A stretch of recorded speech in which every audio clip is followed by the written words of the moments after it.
Good evening. Welcome to this edition of Northeast Diary. Here we bring you the latest developments from India's unexplored Northeast region. In today's edition, we will talk about Mizoram's bravest queen who fought against the British. We will also go over to Meghalaya to witness how the spring season is being celebrated there.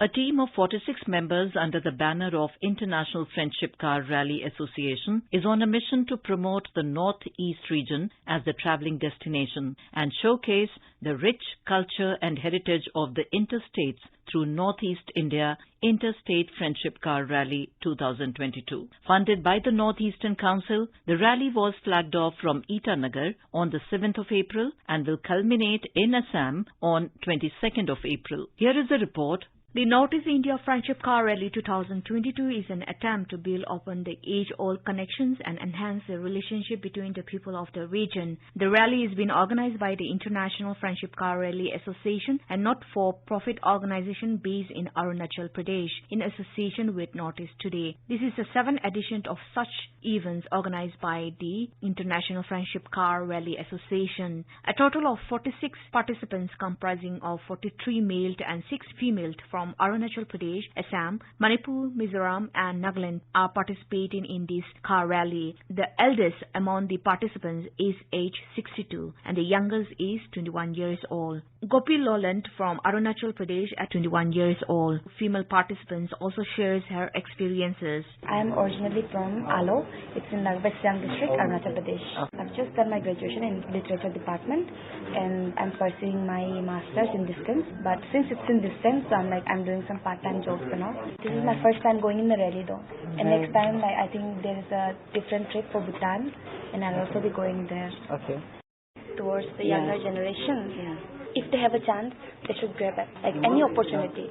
Because since I'm doing my master's, right, I could have focused on it, but this is an adventure and opportunity for me, and I thought of grabbing it and see, I've visited all the northeastern states, and now again we'll go to Sikkim. We've never visited there, and it's an adventure, right? It's a very good thing. In the course of the rally, the participants are also educating the people about the various schemes of the respective state governments and the central government so that people can benefit from them. The rally also focuses on the youth of the region. The Northeast India Interstate Friendship Car Rally 2022 is a step towards building relationships and an initiative that will open doors for more people-to-people contact between the communities of the region. For Northeast Diary, this is Asunyo from AIR News Kohima.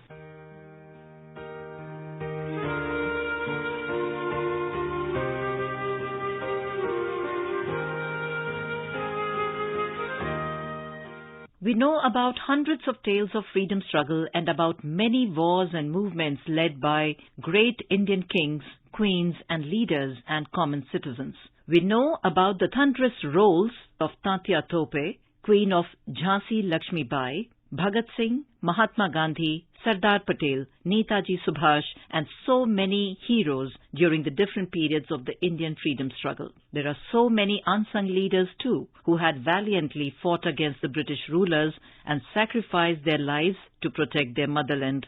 The small state of Mizoram is proud of such a great woman leader and a queen, Lalnu Ropui Liani, who had paid no heed to the orders of the British rulers so as to protect the dignity of her land and people. Let us hear the tale of this brave woman. Lalnu Ropui Liani was one of the bravest and the most resilient queens of Mizoram in the late 19th century. As per the official record, Lalnu Ropui Liani was born in 1830 and at her prime age she married to a famous chief of South Mizoram of the Silo clan, namely Puvandola. At that time, British rulers, after invading the tea plantations of Assam, started intruding into Mizoram territory. The superintendent of British Army in charge of the Lushai Hills, Shakespeare, had regularly imposed taxes on chieftains and hired local men as coolies. At that time, many chieftains bowed down. However, the British police had to face first challenges from Ropui Liani, who had then become chief of the clan following her husband's death. The Queen Ropuyliani refused to pay taxes, saying that she would never pay a tax to a foreigner, and also refused to bow down to the desires of letting her men be hired as coolies. The British Army Superintendent Shakespeare sent summons to her on several occasions, and the Queen had always refused to obey the British orders. Lastly, the Queen was forcefully captured by the British on 8 August of 1893 and sent to Lunglei Jail. She was later sent to Chittagong Jail in 1894, and a year later in 1895, the Queen Ropuyliani died at Chittagong Jail. The great-grandson of the Queen, Vanlalvhana Sailo, has shared his feeling with AIR News about the Queen. He said the Queen was vehemently against the other Mizo chiefs bowing down to British colonial rulers. I am Mr. Vanlalvhana Sailo, great-grandson of Lalnu Ropuyliani, the bravest queen in the history of Mizoram. It is a pleasure that she is recognized as a brave warrior who fought to protect her land. She was also known as adamant and resilient queen who did not want to pay tax to the British government and sacrifice her life to save her people. I am proud to be one of her descendants still alive to tell her story. The great patriot Ropuyliani is regarded as a woman having self-dignity and an indomitable fighting spirit for her people and the land. People, even today, remember the role she played in protecting her people and the land. She is regarded as the bravest queen in the history of Mizoram. For Northeast Diary, this is Irene from Aizawl. Tripura is heading towards catching one more milestone in terms of micro and medium small-scale industrialization, holding hands of poor man's wood, meaning bamboo plants. Enriched by bamboo plantations, Tripura is a well-known destination for bamboo-based handicrafts. Now it is exploring new areas of business and trade based on bamboo. Here is a report from our correspondent from Agartala. Artisans of Tripura have already carved a niche in bamboo-based handicraft works in the country and abroad. Also, there are hundreds of small units in the state which have been in the trade of supply of bamboo-made sticks for making incense sticks to many South Indian states. Thousands of people of the state sustain their livelihood by making craft works and bamboo sticks. What seems a new vista now, those artisans are going to catch up now, is making all kinds of agarbatti or incense sticks in a finished form, in place of just supplying the thin sticks to outside the states.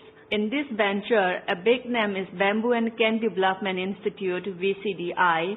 This government organization, in collaboration with the Fragrance and Flavor Development Center, FFDC of Kanuns under the Ministry of MSME, recently organized training for the artisans to learn about the extraction and storage of different perfume used for agarbatti making. Talking about the training program, Deputy Manager of FFDC, Dr. Sunil Yadav, said that participant artisans were taught about the process of developing the aromas and the metrics of proportions of the mixture of different chemicals to pull out fresh scents. आज के दिन हम लोग जो है उनको थोड़ा सा बिजनेस मैनेजमेंट, कैसे इसमें प्रॉफिट्स होंगे, कैसे लॉसेस होंगे और अगरतला में हम क्या कर सकते हैं, उसके बारे में हमने उन्हें ज्ञान दिया कि यहाँ पर कुछ सुगंधित फसलों की खेती की जा सकती है। जैसे कि शुरू में पता चला कि यहाँ पे कुछ लोग जो है कपूर कचरी या जो है थोड़ा बहुत कुछ लोग जो है लेमन ग्रास पे कर रहे हैं, लेकिन हमारे यहाँ जो कृषि वैज्ञानिक हैं श्री कमलेश जी, उन्होंने उनको बताया सुगंधित फसलों के बारे में बताया कि इनका भी भविष्य यहाँ पर है और उससे भी धनार्जन किया जा सकता है बहुत अच्छा खासा। और इसके बाद जो है उसको हम अगरबत्ती में जो रिफ्यूज मटेरियल है अगरबत्ती में एज ए इंग्रेडिएंट हम प्रयोग में ला सकते हैं।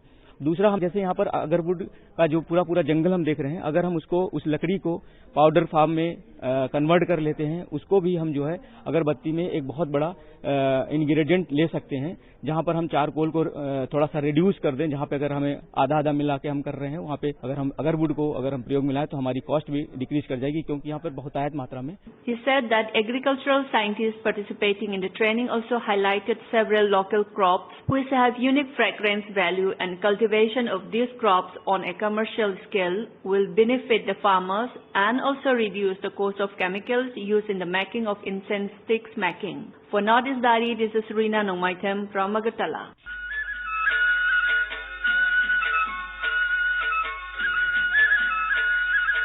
In Assam, Dibrugarh's Joypur Panchayat has been selected for Deen Dayal Upadhyay Panchayat Sashактikaran Puraskar. A report. The Joypur Block Panchayat in Dibrugarh district of Assam has been selected for the Deen Dayal Upadhyay Panchayat Sashактikaran Puraskar 2022. The award will be conferred on the National Panchayati Raj Day (NPRD) on April 24, 2022. This year, the function of NPRD 2022 will be held in Pilli Gram Panchayat of Samba district of Jammu and Kashmir. Prime Minister Narendra Modi will attend as chief guest and confer the awards.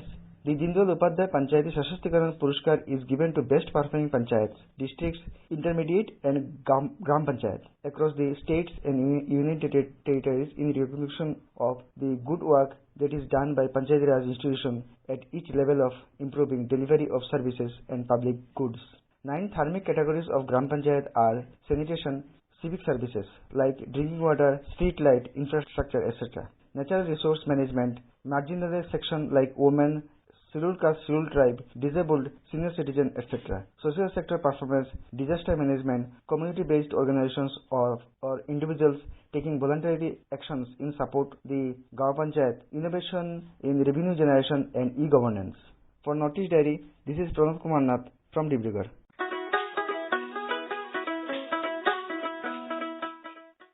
In a proud moment, Sikkim recently claimed the top rank among the best performing states with a population of less than 50 lakh for implementing the Union Health and Family Welfare Ministry's National Tuberculosis Elimination Program. The state also received the bronze medal for 20% reduction in TB incidents compared to 2015. Both the awards were presented on the occasion of World TB Day on 24th of March this year in New Delhi.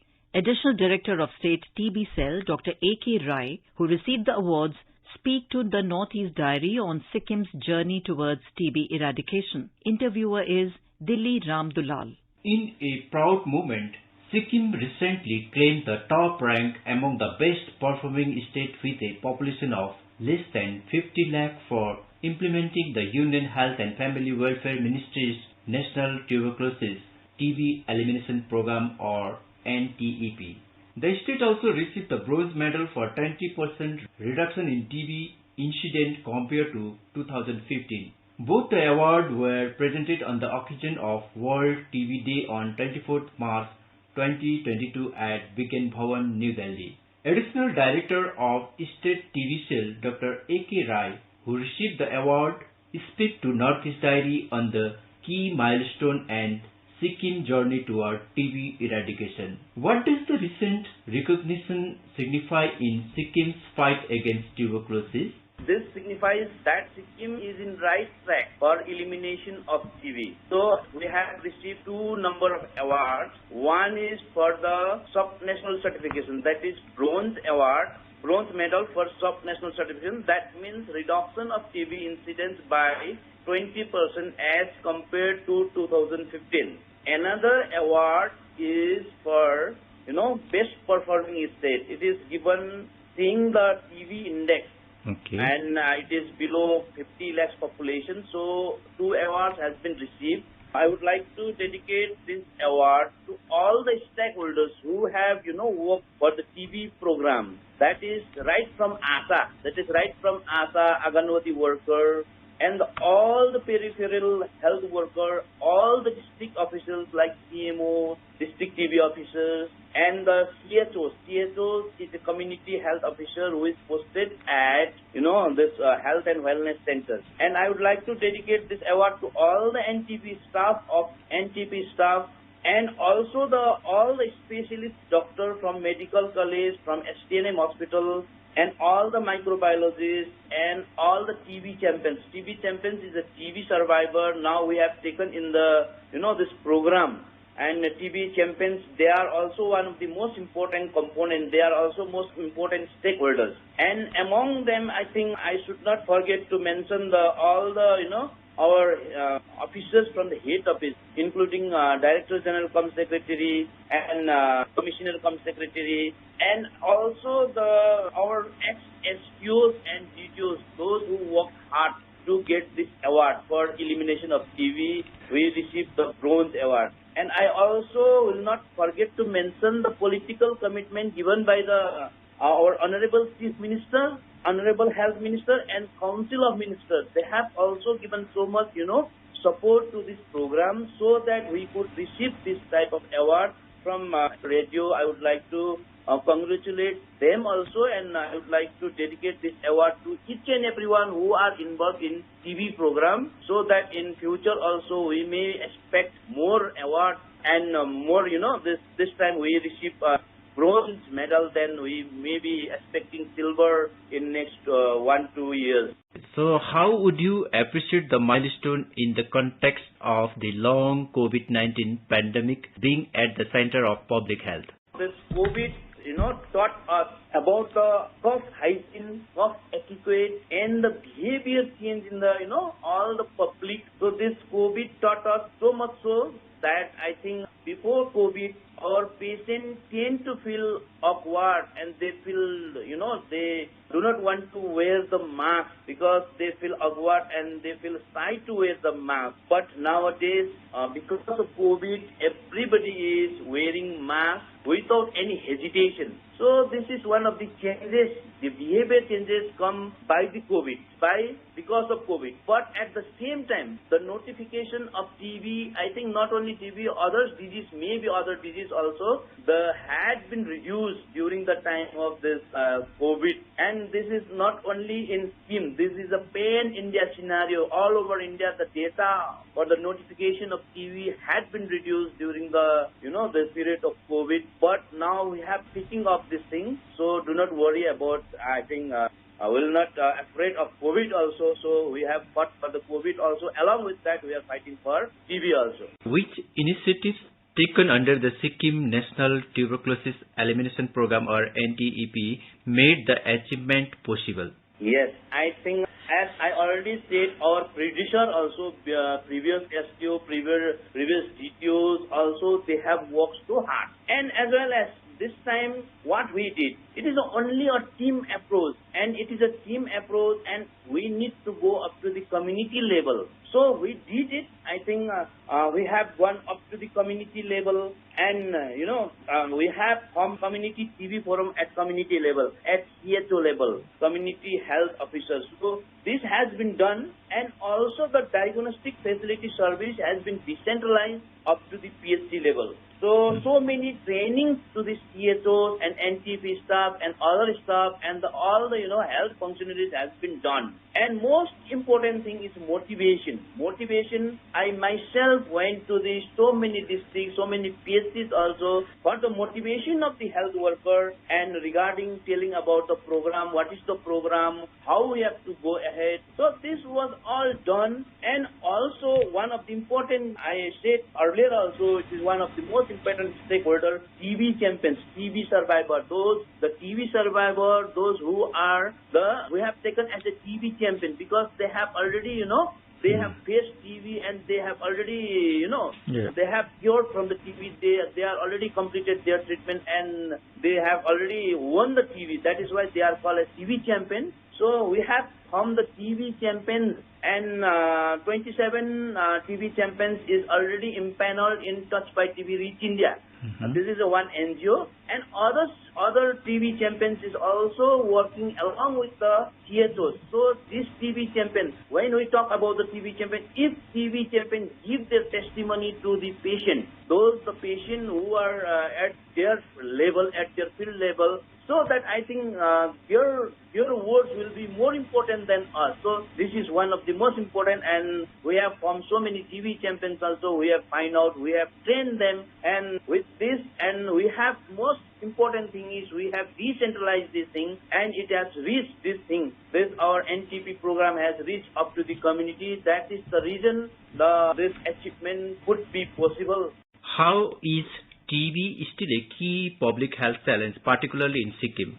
This is one of the most important, positions also. Yes, so I say this is the DRTB, drug-resistant TB. That means multi-drug MDR TB, SDR TB. Because still in Sikkim, it is 13% is DRTB, drug-resistant TB. As compared to the, national data, it is around 6%, but in Sikkim it is 13%. But for this also, what we have done is we are doing early diagnosis. We are trying to, diagnose as early as possible, and then after that, then prompt treatment will be there. Because if one TB patient is remain, untreated for 1 year, he or she may infect 10 to 15% per year. That is why we are going for the early diagnosis and prompt treatment, so that we can, curtail the chain of infection to the community. One of the most important things that is done. Another thing we are doing for the contact tracing of the DRTB patients, drug resistant, those who are suffering from MDR TB, SDR TB, we are doing contact tracing of that particular patients, those who are near and dear to them and those who are in their families members. So we are doing the contact tracing, and after that if they are found to be positive, then we are giving the treatment. So these all are the things we are going in this program. What are the key challenges faced in implementing NTP and associate programs? We did not face much key challenges because all our NTP staff are very dedicated, hardworking. But some small challenges were there in the last year, like shortages of TB-net cartridges, lab consumables. But it was sorted out with the help of Central TB Division officials, Government of India, and it has been already sorted out. So there is not much challenges. So what is the status of public health infrastructure and resource for implementing such initiatives in Sikkim? If we see in some other state, I think there is no PSC like in Sikkim, because Sikkim has got the best infrastructure. What we require is the motivation, dedication, hard work. What are the requirements to achieve the target of making Sikkim free of tuberculosis by 2025? Motivation is important, so continuous motivation will be there, and dedication, it is already been given by our staff also, so dedication it is already there, and hard work is always been done. Though I have already told you, continuous political support from Honorable Chief Minister of Sikkim as well as Health Minister of Sikkim has been given, and if there should be a continuous, political and administrative commitment, then we can achieve this TB-free state by 2025.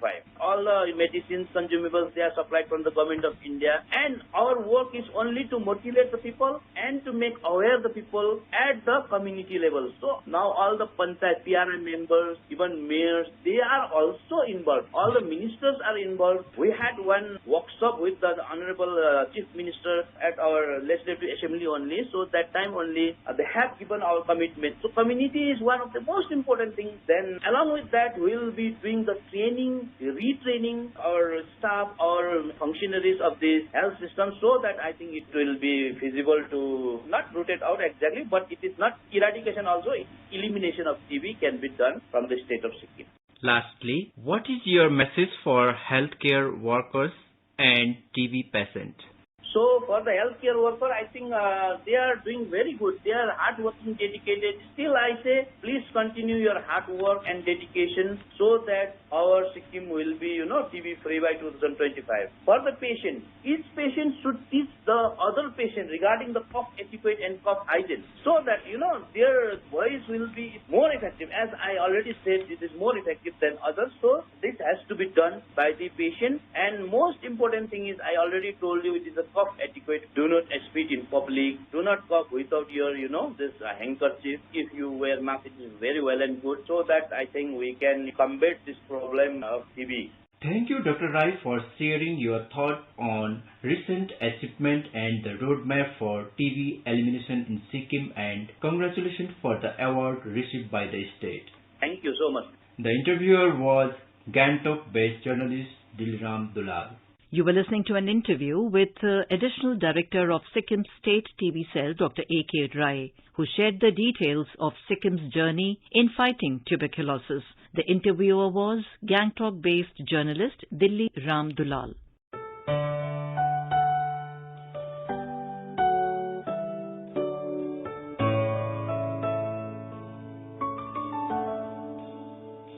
As the chill of winter recedes and the charm of spring descends on the Khasi Hills, it is marked by one of the community's biggest festivals, Shad Sukh Minsyem. This festival is the Khasi way of offering their gratitude to the Creator for all the blessings and bountiful harvests received, characterized by many symbolic rituals, dances, and the best of traditional apparel. After the COVID pandemic, the festival was put on hold for 1 year, but this year the festival was held in the most magnificent manner. Shad Sukh Minsyem, also known as the Dance of Peaceful Hearts, was held with all symbolic rituals and ceremonies at Waking Ground in Jayao, Shillong. Spring is symbolic as a season of rebirth, as is the case in many societies. It signifies the beginning of new cycles during which new seedlings are planted. Shad Sukh Minsyem is an agrarian festival and celebrates the optimism for the coming year. Unlike last year, the number of dancers was comparatively much more this year with COVID-19 restrictions being relaxed.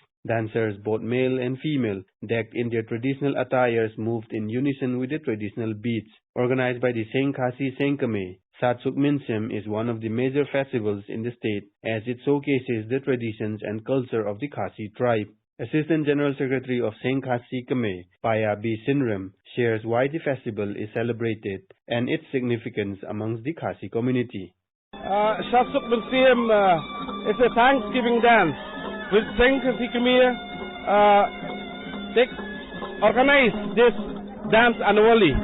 It is a dance where we express our gratitude to God Almighty for His blessing that He has given to us. At the same time, we seek His blessing in the days and time to come. This dance reflects the Khasi society, how it is being governed. The family, if you could see the male dancer dancing around the female dancer inside the inner circle, which shows that a man being the protector, a governor of the family, and the girls who are dancing in the middle shows the dignity that they are upholding in their life. We are very grateful to God Almighty for the blessing that He has given to us. He has given us good health, good harvest, at the same time prosperity.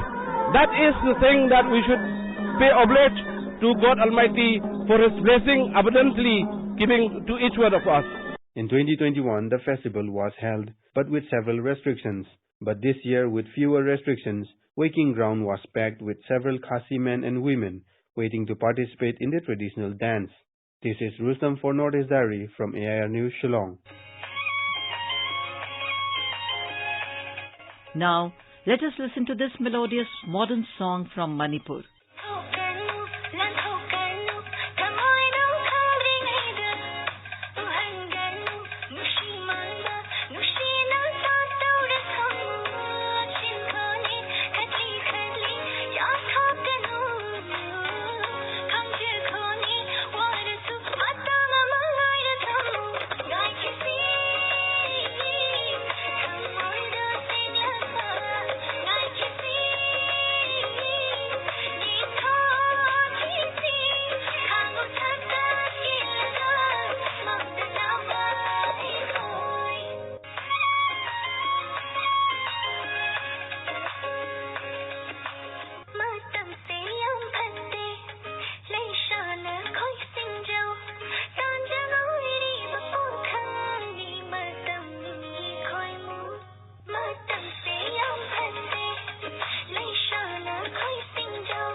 With that, we have come to the end of this edition of Northeast Diary. Do join us next week to hear more stories from this enchanting part of India.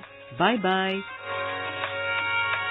This program was presented by Anuja Kumar, scripted by Suparna Saikia, produced by Sharmila Goswami, and assisted by Kamlesh Mudgal. It was brought to you by the News Services Division of All India Radio.